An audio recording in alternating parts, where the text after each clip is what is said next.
Hello everybody, welcome back to Thiege's Notebook Review. I'm your host, Joel Michael. What we're going to be doing today is playing games with the latest review victim that I had, Lenovo ThinkPad P50, the gaming, the workstation class laptop from about 4 or 5 years ago. So it has the Skylake i7 6820 HQ CPU and the Quadro M2000M GPU with 4 gigs of GDDR5 VRAM. So we're going to start off with Chess Ultra. This game I actually did just pick up just yesterday, I do believe, from my humble monthly choice bundle. It was either this or Jurassic Park, the Jurassic Park simulator game.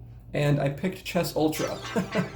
Fight me, internet. Right now we're getting 60 frames per second right off the bat, and I'll let you guys comment in the section, in the comment section below how bad of a chess player I am. But this is the least difficult computer opponent right now, and the thing about the least difficult computer opponent is he tends to go for bait. Oh, he didn't go for bait that time. The thing about the Chess Ultra API is, and I discovered this, it either goes at 30 FPS or 60 FPS. It never goes in between. And why am I in Czech already? That's not very nice. And I'm going to demonstrate how it goes down to just 30 frames per second. See, right now I'm at 1366 by 768, so we're going to bump things up to not even 1080p, just 1600 by 900 or 900p, if you will. Quality at medium, like, well, let's bump the quality up to high. And now it's down to just 30 frames per second, even though the engine could probably pull off about 40-45 frames per second at this detail level and resolution, but just the nature of the game, it wants to have as smooth of an experience for the player as possible, so it drops it down to just 30 frames per second. So that's Chess Ultra here on the Lenovo ThinkPad P50. Let's move on to the next game. Okay, we're on to game number 2 here. It's Crash Bandicoot Insane Trilogy, and right here at the menu we're getting about 56 frames per second. This is 1080p in medium details preset. Hey, no snake, go away! So we're cruising along at under 60 frames per second and 1080p at medium details. Can I not blow up? Oh, okay, cool, that works. Oh, but there's nothing else in there. Not so fantastic. 1080p, I wish the game was going a little bit faster than this, so let's see if we can make this game run just a smidge faster. We're just going to lower it to 1600 by 900. You know, it's a little bit slow on the load. Every time it goes to a new screen from a menu or whatever, the frame rate kind of builds itself. It like starts at 30 FPS and then it builds up to 60. I don't know if you guys have noticed that or not, but that is what it is doing. It's kind of annoying, but you know what? It only happens at the beginning of a new screen, whether it be a menu or a gameplay screen or what have you. It's so hard to tell, like, the depth of jumps in this game with the camera perspectives they subject you to, and I don't even know what the heck just hit me. I had no confidence in that. Anyway, so yeah, medium details, 1600 by 900, 60 frames per second all the time. Not half bad. I can dig it. I can dig that. So let's just do an experiment here, see if the resolution was our main culprit. We're going to put the preset for the graphics back up to high and see if it still runs at 60. When there are effects on the screen, the frame rate drops to sub 60 frames per second. So it's not always a smooth 60 frames per second. So yeah, for me, oh, that's what was hitting me, was bats. Bats! That's the sweet spot, 1600 by 900 and medium details preset, because if you bump it back up to 1080p and medium details preset, you will get drops in frames when like smoke and stuff hits the screen. That is Crash Bandicoot.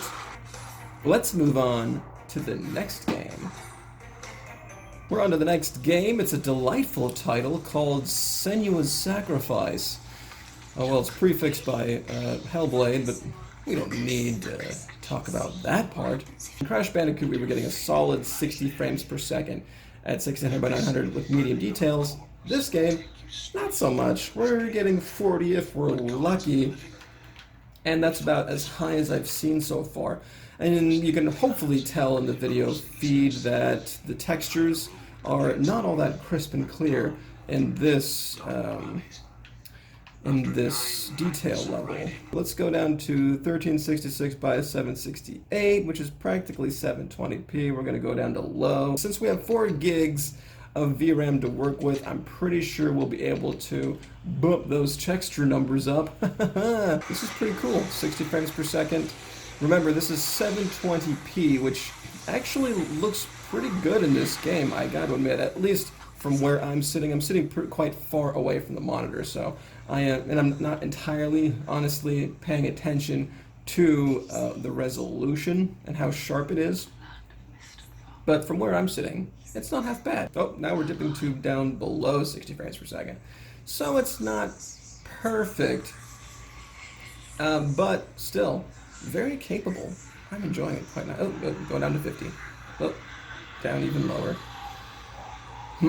Apparently, when we're getting real close and tessellation is not working in our favor, it's, you know, throwing in a lot of extra polygons for the facial construction and features of that nature, we're getting drops in the frame rate, which isn't that great, but you know what? It's not that bad either. So yeah, totally playable, 5-year-old workstation class GPU, excellent quality. So of course we have to play Rocket League. Let's see, right here in the menus, let's see what our video settings are at. 1920 by 1080, we're going at about 30 frames per second, but I think I figured out a trick with this game. If we just change the resolution and apply, and then we go back to 1080p and apply. Yeah, see, it was locked at 30 frames per second before, but now that we've changed the resolution around, it goes back up to 60. And not every game does that. I tried that with Ultra Chess, or Chess Ultra before, trust me. I knew about this trick before, so I thought maybe that would help Chess Ultra as well. No, it didn't help Chess Ultra. And my topper is, I didn't plan this, but my topper is a chessboard of a whole bunch of jumping chess pieces. I gotta be completely honest, it says 60 frames per second quite regularly, but it doesn't feel like 60 frames per second. So since we have some time between goals here, I'm gonna put it down to 1600 by 900, see if the actual gameplay is a little bit smoother.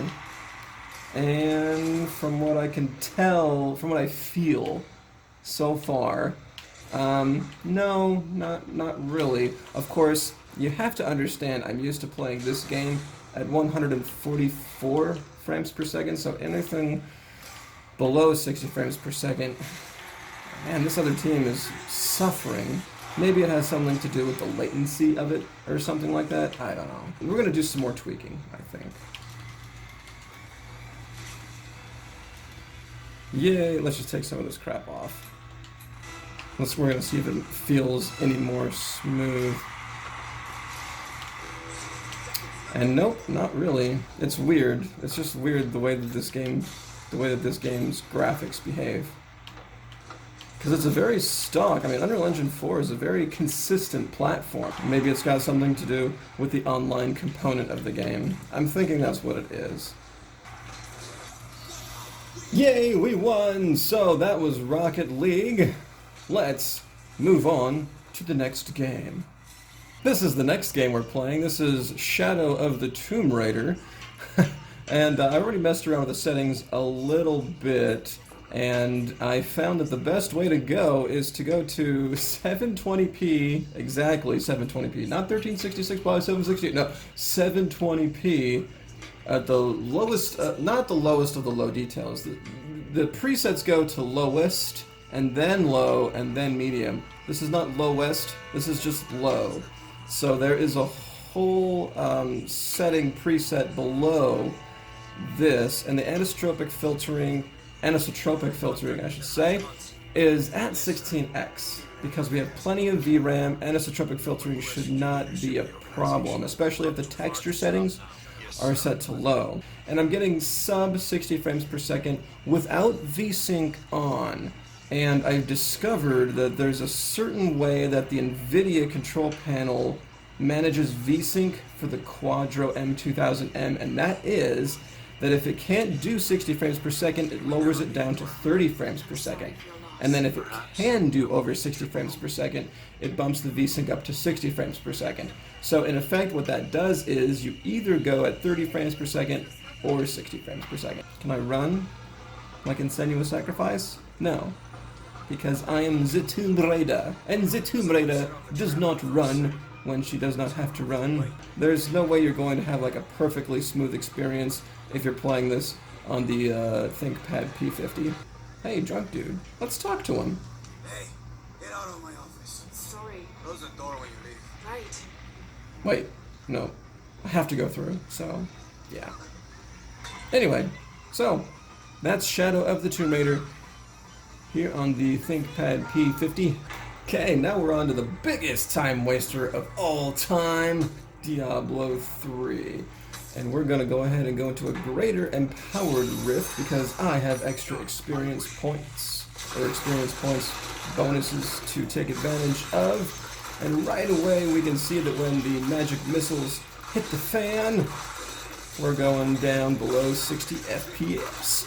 So these settings are 1080p, all mostly high, subspace ambient occlusion, not subspace ambient occlusion, but screen space ambient occlusion is on, and texture qualities are set to maximum.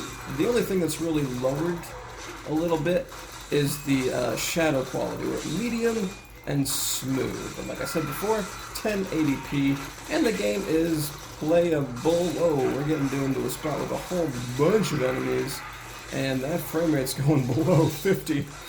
I don't know if that's a GPU thing or a CPU thing. I'm going to go ahead and say it is a GPU thing. I think that if we just lower it down to 1600 by 900, we can get some ultra smooth FPS going on here. So let's try lowering our res and see if that I can put my money where my mouth is here. A pry. Blizzard's vertical sync not always been the best. It usually does create input lag when you put on a VSync on a Blizzard game. I mean, it's very good VSync, and it works spectacularly, but it does create a lot of, latency issues, and I've found this is the case in not only Diablo 3, but also in Overwatch, and it's fooled me quite a bit. Sometimes if I forget the VSync is on, I think it's the game itself that's creating input lag. Then I forget, oh yeah, VSync is on. That's where my input lag is coming from. We are approaching the end of the Rift now. We just summoned the last Rift Guardian. Not the last Rift Guardian, but the Rift Guardian. And there he is. He looks like our crazy wizard guy. Shouldn't be too terribly hard. There we go. So, what are we playing next? Oh, well, it's Overwatch, of course. What else would we be playing? Our detail settings for this game are now going to be 1080p at the high details preset without VSync. But I think our maximum frames per second is stuck at 70, and that dude just died. Oh. Poor bastard. Let's heal my teammates. Hey, let's get in range of my heal beam now. Oh, I died already? This guy knows what he's doing. I don't think we're going to be able to win this one. Hey, there's some people I can heal. Oh, there's that dude that killed me before. Yeah, that dude knows what he's doing. That's not fair. But he's not chasing after me. So, that's not all that bad. Oh. And that guy knows how to kill a medic. Ooh, yeah, okay, so we're doing sub 60 FPS. And this is about as low as I'm willing to go in this game. And you know what? It's very playable. Okay, Diva says group up with me. But this isn't Diva, this is Tracer. Where's Diva at? There's Diva. Ha! No, I don't want to take on the whole team at once. That would not be very smart. There's Diva. Can I get up here? Thank you. Okay. Now I can stay up here as much as I possibly can, right? Yes, now we're doing good. Alright. Uh-oh. And I'm dead. Of course I'm dead, because I said we were doing good. Here, let's use my ult.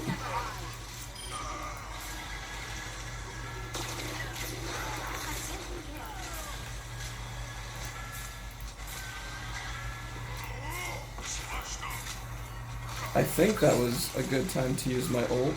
I hope it was. Wow, that guy must have been using an ult or something. Well, yes, I'll just say that was an ult. Overtime or victory? Nice!